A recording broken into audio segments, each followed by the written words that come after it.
د افغانستان په جنوبي ولایت هلمند کې د ازادي رادیو د تکړه خبريال محمد الیاس دای د وژل کېدو 3 کاله پوره سول.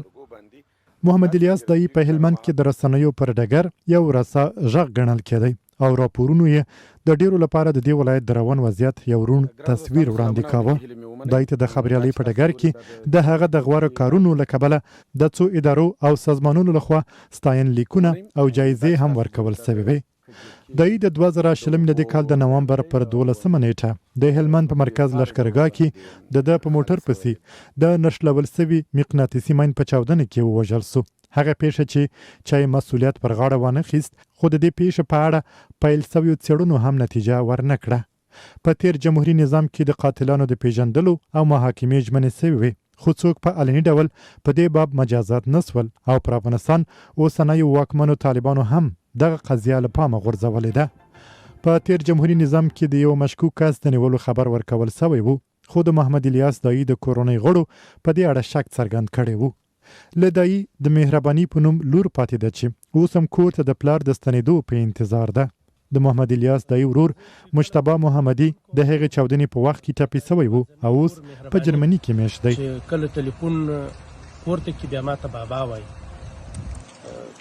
واقعا دا ډېره سخته ده زما لپاره. هغې بابا ورک کړی دی، د پلار پر ځای مخکې هغه ته بابا ویل، اوس ماته بابا وایي او زما نوم یې زما پر مور ایښی دی. دا حیرانه ده چې دا یو څه ډول وضعیت دی زما پلار نو دا زموږ د کورنۍ لپاره یو ډېره دردمنه او سخته شیبه ده. د افغانستان د آزادو خبریالانو د ټولنې مرستیال عبدالمعید هاشمي له ازادي رادیو سره په خبرو کې وویل د جمهوریت پر مهال هغه خبریالان په نشه کېدل چې له کورنۍ مافیا او نړیوالو استخباراتي شبکو سره ارتباط نه وو.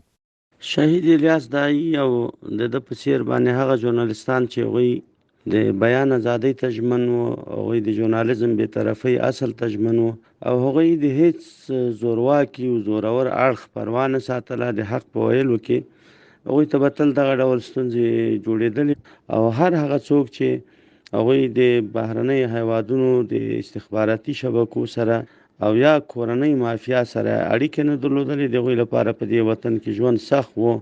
نو همدغه وجه وه چې دغه ډول ژورنالیستان په نښې کېدل او په شهادت رسول کېدل. د 2020 کال د نوامبر پر 12 د محمد الیاس دای تر وژل کېدو وروسته د طالبانو ځینو پلویانو پر دې پیښه خوښي ښودلې وه. که څه هم د طالبانو رسمي ویاندویانو د دې پیښې مسؤلیت ونه مانه، خو دا پیښه یې غندلې هم نه وه. د آزاد رسنیو د ملاتړ بنسټ یا نی مشر ظریف کریمي ازادي رادیو ته وویل په تیرو 20 کلونو کې د جمهوریت پر مهال او تر هغه وروسته د خبریالانو د وژلو او ځورونې پیښې دوام لري.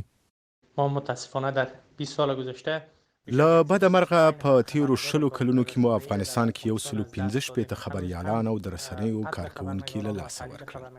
لا هم افغانستان کې د خبريالانو وژنه او ګواښل دوام لري. موږ غوښتنه لرو چې لږ تر لږه نړیواله جزایي محکمه د خبريالانو د وژنې پیښې زر تر زره وڅېړي.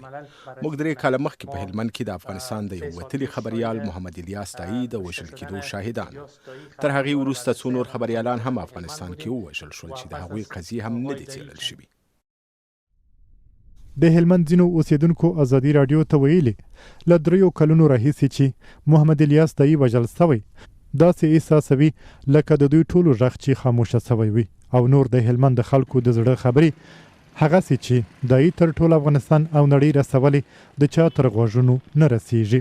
د شهید محمد الیاس دای تر شهادت وروسته په هلمند کې د رسنیو وضعیت لکه هغه ډول چې موږ مخکې وو او خپله خبریالانو یا د سرترڅنګ سیمه ییزو رسنیو چې هلته فعالیت کوه په هغوی کې چې څومره قوت وو، هغه قوت تر ډېره پورې کمزوری سو او خبریالان بیا په ښه زړه سره هلته خپل کار ونه کوي، ځکه چې دوی ویرېدله. یو قسم ویره د خبریالانو په دغه ټولۍ کې خپره سوله. د افغانستان په نورو ولایتونو کې هم دای د خپلو ښو راپورونو له کبله ځانګړي مینوال درلودل. د محمد الیاس دای دریم تلین داسې وخت پوره کیږي چې پر افغانستان طالبان واکمن شوي او د بیان ازادي، د آزاد رسنیو فعالیت او د ژورنالیستانو کارونه محدود شوي دي. متاسفانه اگر وضعیت در مقابل له بده مرغه که د خبریالانو په وړاندې په ځانګړي ډول د خوندیتوب او ځاني مسایلو په تړاو وضعیت دغسې دوام وکړي، ممکن د افغانستان د رسنیو ټولنه نوره قرباني او زیانونه هم وګالي. په تیرو څه باندې شلو کلونو کې د افغانستان لپاره یوه لویه لاسته راوړنه آزاد رسنۍ او د بیان ازادي ښوول کېدله چې د څارونکو په باور اوس دا لاسته راوړنې په اوبو د لاهو کېدو په حال کې دي.